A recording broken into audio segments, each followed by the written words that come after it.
I know a lot of you walk into Home Depot, you're walking down the aisle, you see the RYOBI tool display and you turn your nose up as you walk by. Some of you, even when you're walking by, accidentally get too close and skirt away as fast as possible, scared you're gonna catch RYOBI cooties. 3 years ago, I made the Hater's Guide to RYOBI, and 1.2 million of you watched that video.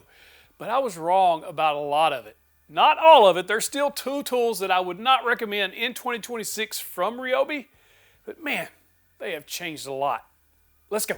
Here's where things get very interesting. I ran the same poll this week that I did 3 years ago. What is the tool brand that you hate the most? RYOBI come out on top 3 years ago, and it actually increased 3 years later, which means I wasn't the only one wrong. 42% of you are wrong with me. 3 years later, hating a tool brand that doesn't exist anymore. So today I want to tell you exactly what I got wrong and why most of you need to update your opinion on this hated brand.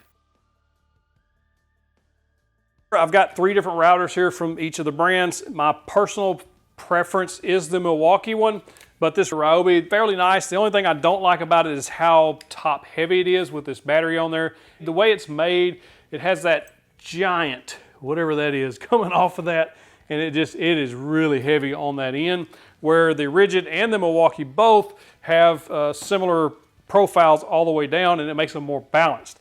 Now this is an older model. They have a newer model out that's variable speed, but was sold out when I bought this one. So that's why I got this one. But for the most part, it does what a router's supposed to do. It's just a little more awkward to hold. But as far as features, adjustability, they're very, very similar, all 3 of them. As you can see, in 2023, I called that router probably one of the worst tools in that kit. I did not like it. It was super heavy on the top side of that big shoulder. I just wasn't happy. Even the iterative version of that, between the new version and the old version, was this one. It was an improvement, but still lacked quite a bit. However, they did come out about a year or so ago with the brand new RYOBI One Plus HP router that is much improved. First, the base is a lot better, a lot easier to hold, a lot more ergonomic. I still absolutely love their micro adjustment that they have. You can really dial in the exact depth that you're going to need. And of course, it is a variable speed and now a brushless motor and much more balanced of a router. This is a very good tool at an extremely good price. If you compare the price of a RYOBI router to something like the Milwaukee, you can see there's a massive difference there. And I think this is a better value. Even though I love the Milwaukee router, this is still a solid option. These are extremely reasonably priced for most people. People who just want to do some DIY projects around the house or a beginner woodworker. I purchased this entire set for $400 and then I added the RYOBI router. That's an extremely good price for everything I would need to do beginner woodworking projects. In 2023, I treated RYOBI like a lot of people do who don't know about the brand. As just a DIY or homeowner's brand of power tools, but they're much more than that. And especially over the last couple of years, or at least 3 years, they have really expanded into a lot more, including outdoor power tools, which I have and have been using for the last couple of years and have been seriously impressed with the RYOBI 40-volt mower, the RYOBI 40-volt chainsaw, the string trimmer, pressure washers, and a whole lot more that they have that you can use not just in the shop, but around the home. Not including all of the upgrades that they've made to their power tool line, including drills, impacts, and all kinds of stuff. And then there's stuff that a lot of tool channels don't even cover that RYOBI has, including a heated seat. This is awesome. It's a little cushion, so if you go to football games or in a deer stand or something like that, this could be a game changer. They also have inflators. I absolutely love this little inflator that I found at Home Depot. Man, you could just air up tires easily with a RYOBI battery that you already have, and it just set it and forget it type thing. You can just put the pressure you want on the screen, hook it to the tire, and let it go. You could also air up things like footballs with this little inflator, which is pretty cool as well. They have coolers and fans that you can use at family events or tailgating or sporting events that your kids go to. They have tower lights for job sites or when the power's out at home. They have speakers. It's probably one of the best sounding little speakers that I've ever heard. They have a ton going on in this brand. I told you in 2023 to evaluate RYOBI as a power tool brand. But in 2026, they're a lot more than that. They're an entire ecosystem and probably the only one with this complete of an ecosystem at these price points. Milwaukee doesn't compete in this price point, DeWalt doesn't compete in this price point, and RYOBI has a ton of tools to choose from. If you're a beginner woodworker who's only working on projects on the weekend, or if you're a homeowner looking for DIY tools just around the house to do the honey-do list, these will be just fine for years to come. You will not have any problem with them. All right, I said it. In 2023, these tools I said were meant for DIYers or just occasional projects around the house, that sort of thing, weekend warrior types. I was wrong. I have heard from a ton of you that you use these on job sites. Now I also get those comments that say, you know, you get made fun of if you bring a RYOBI to the job site. What are you worried about? If it works for you, let them work. If you don't like a certain tool brand, who cares? Like Ford, Chevy, DeWalt, RYOBI, it's a matter of opinion. But I will say over the last 3 years, I have been impressed with the quality of these tools, mainly because they have continued to expand the 1+ HP line. This is their top of the line tool. They even come out with a limited edition black drill that I think is absolutely insane looking. I wish they made more of these in this colorway. It's awesome. But taking the drill, for example, on par with the power of a DeWalt drill or any other drill that I've tested it against, it is a very, very good drill with this 1+ HP power, especially when you combine it with their newer batteries. They have seriously upgraded over the last 3 years. A lot of people have stated that RYOBIs are underpowered, and I just haven't found that to be the case. I have tested these against other competitors over and over with circular saws and recip saws, and the RYOBIs do just as good as anything that I've owned in the shop. And reading the comments of people who actually use RYOBI tools on a job site or with their business of contractors, they're impressed. A lot of people think that they're just getting a lot of value for the money with these tools, but that is up for you to decide. But I do think in 2026 that these tools are competing with the big brands. They are a big brand. Compared to, say, DeWalt, even Rigid or Makita or Milwaukee, I think RYOBI's battery life is a little bit less than those, just perceiving using them around the shop. All right, this one I'm kind of embarrassed about. Yeah, I did say that they were lacking a little bit in battery life, but that's not entirely false because in 2023, I didn't have access to the batteries that I have now from RYOBI, namely the RYOBI Edge battery. This is a 4 amp hour RYOBI Edge battery. This is a tabless technology battery. This has been proven by me over and over on videos that this delivers more power for your tools. You get just better performance overall, and the battery life is much improved on these. With the tabless technology, I could seriously hear a difference on the motor power coming from a drill using the older batteries, the standard batteries, versus the new tabless battery. You can just hear it spinning faster.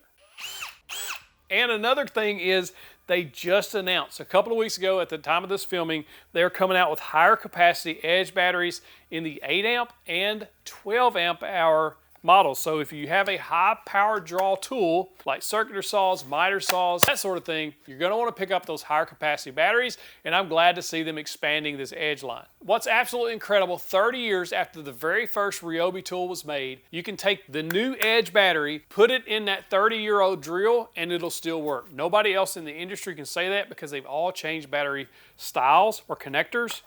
RYOBI, the only one still using the same one 30 years later. That speaks volumes to a lot of customers because they don't want to worry about a company deciding to change battery connectors and you having to buy all new tools. You can still use the same battery 30 years later. 30-year anniversary drill, you can still use one of their original batteries. Pretty cool. In 2023, I showed you the cordless sander that come in that combo kit. I was far from impressed. I was very disappointed in that sander. The pad would stop if you put any amount of pressure on it. The vibration was absolutely insane. I was not a fan. I don't even think I have that sander anymore. I got rid of that sander. I didn't like it. But they have recently released a 1+ HP sander that is much improved. I don't think it's the top of the line cordless sander by any means. I actually prefer Makita or Milwaukee or Festool. There's a ton of other cordless sanders that I actually prefer over the RYOBI, but comparing it to that original sander that I had, it is night and day difference. Now RYOBI claims 30% less vibration on this newest model. It also has the brushless motor. It also is more powerful, so it's not stopping all the time. Overall, a really good improvement. One of the tools I did not like in the original combo kit that I bought was a small circular saw.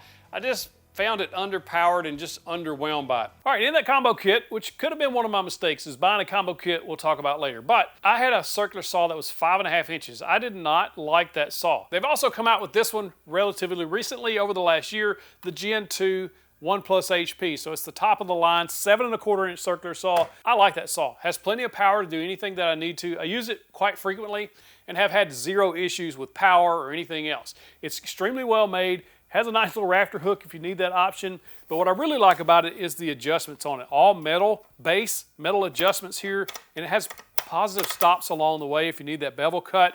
Overall, one of the better improvements they've made over the last couple of years, in my opinion. What's great about the Gen 2 circular saw, when you pair it with an edge battery, you get quite the performance. I stacked a couple of pieces of OSB here, made several different cuts, genuinely impressed with the power, the speed, everything that's going right with this saw. When the RYOBI Link storage system first launched, I completely ignored it. I've got Milwaukee pack-out wall organization. I really like it. I also have just regular pack-outs. I have some sustainers from Festool, but I didn't have anything from RYOBI. And so I decided to buy a bunch of it to test it out, and I'm glad I did because it helped my entire shop get better organized so I can find the tools faster. And what's amazing is they just continue to iterate on this wall storage or just storage in general. When I first saw this RYOBI Link stuff being marketed, I thought, it's kind of cheap. I don't really want that stuff. I was worried it was going to be a little flimsy, not good quality, but I was absolutely wrong. When I got this rail system attached to the wall, put my tool holders up there, now I can see all of the tools that I have at a glance. Holds them really nice, very sturdy. They also have other things that will attach to these, like battery holders for both the 18 volt and the 40 volt batteries, which I absolutely love because if one is off the storage shelf, I know that it's either in use or needs to be charged. Now, I don't charge my batteries if I'm not in the shop. I just have a fear of something going wrong. So I will not charge a battery or leave it charging while I'm not in the shop. So if it's not on that wall, I know a couple of things. I can quickly glance when I'm in the shop to make sure it's not on the charger, or if it does need charging and I'm in the shop, I can throw it on the charger. They also have a wall-mounted workbench that folds out of the way when you don't need it and folds up when you do. It'll hold up to 300 pounds, and when it is collapsed, there's a small shelf up there. I use this over kind of behind you there on the wall in my home gym area, so I can flip it up when I need it and I can put it down when I don't. It gives me an extra workspace without taking up any extra room, which is key in a small shop like mine. And they just announced a brand new workbench that you're going to be able to make on your own, a DIY workbench. They're going to provide you with the legs. I think it's going to be retail around $99, and it will have a place to put an adjustable shelf, or you can actually customize it in various ways. Put your own worktop on it, usually plywood, something like that. This is going to be a game changer for a lot of people because you want to just build you a little quick workbench. 99 bucks, it's going to be hard to beat. And that does have a RYOBI Link rail on the side, so you'll be able to mount your accessories there. They also have a nice drill/charging station that you can just hang on the RYOBI Link wall system. Keeps a bunch of different drills here organized for me, not just RYOBI. A bunch of different brands will fit in this, which I think is really good. Really, the only one I didn't care for was this little cabinet here. I think the doors are a little flimsy. I wish they were a little better. But as far as the rail system and everything else goes, I do like that. You haven't been paying attention to RYOBI because just in the last few months, they have announced some incredible new tools that's either already released or are coming within the next month or so at the time of this filming. At least most all of these will be out by the end of June. First, as already mentioned, the 8 amp hour and the 12 amp hour Edge batteries. I am very excited about those. Also, that new workbench coming very soon. Just announced a brand new 18 volt 1+ 3¼ inch planer, a hand planer. I don't think RYOBI even has any hand planers at the moment, but this scheduled to release this month, May 2026. Also a new 18 volt, what they call the Go-Go Vac, so for like vehicles and that kind of thing. Nice little lifestyle product. And a brand new 40 volt pole saw, I want that one. New hybrid 18 volt and 40 volt misting fans, even a stainless steel tumbler, cable stapler, an 18 volt oscillating fan, brand new 40 volt and 18 volt power inverters, and the list just keeps going. And that was all just in the last couple of months. RYOBI is one of the most innovative power tool brands on the market. Whether you love them or hate them, I don't think it matters because they just keep crushing it. And this video is not sponsored, even though I'll be called a sellout or whatever. I just have been a fan of them, and I love the fact that they just keep bringing out new tools. Are all of their tools great? No. Some of them are not, and there's some that I would absolutely not recommend in 2026. Number one, the RYOBI table saw. Please, RYOBI, fix the table saw. Give us a rack and pinion fence. I don't care if it's an 18 volt table saw. I don't care if it's a 40 volt. I think that would even be better. But I just want to see an improved table saw from RYOBI, at a fair price, which RYOBI is usually known for. I just don't like that table saw. I think they could do better. Also, the track saw. I think we need an improved track saw from RYOBI, and I think we're going to get one because a few months ago I found in the patents a new patent for a track saw that I think is going to be RYOBI's. It was patented by TTI, which owns Milwaukee, and RYOBI and some others, but I think we're going to see an improved track saw from RYOBI, and it can't get here fast enough. One of the main reasons I didn't like the RYOBI track saw was because the riving knife plunges with the blade. It's very difficult to do a plunge cut. Also, it didn't do very good on thicker cuts, but for plywoods and things like that, it did okay. But I do think those are the two tools that needs improving. Also, last summer I had a RYOBI hedge trimmer just stop working. It was the original brushed model, so it's not the newer brushless models, 40 volt. It just stopped. All one day, it just didn't work anymore. I don't know why. But RYOBI's not the only tool brand that I've had fail on me. I did have a rigid router that just started smoking. They said you let the smoke out. You're not supposed to do that. Smoke just come out. It didn't work anymore, but I was able to get that repaired because of that lifetime service agreement. The RYOBI tool was outside the warranty, and I didn't really worry about it because it was not that expensive of a tool anyway, so I just junked it. So that's why I say that not all their tools are absolutely amazing. Most of them are good. Some of them are absolutely amazing, especially at the price point that you're paying for them. Because we have so many options on the market now, it doesn't matter if you love or hate RYOBI. I think they challenge other brands to continue to innovate, because if we didn't have brands like RYOBI pushing the envelope and making other brands innovate, everything would stay stagnant. Which is one of the criticisms I hear about Makita not innovating fast enough, but you have to remember Makita is one of the only power tool brands left that are individually owned and not owned by a corporation, so that does change the way you look at them.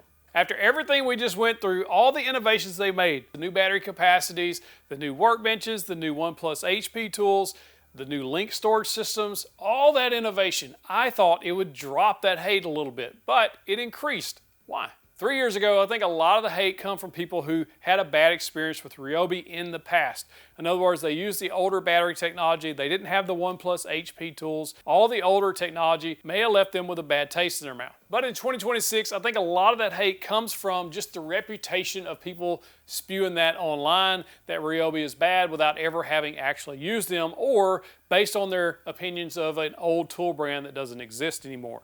Because RYOBI is a totally different brand than they were even 3 years ago, but especially what they were 30 years ago. I was wrong 3 years ago. 42% of you, I think, is still wrong. Let me know in the comments, are you a hater, or you're a lover of RYOBI, or what you actually think about their tools. If you like this video, you got to check out the original Hater's Guide to RYOBI, because you'll see exactly where I was wrong every step of the way, and where I was still right. Click in the box to get you the big old virtual fist bump.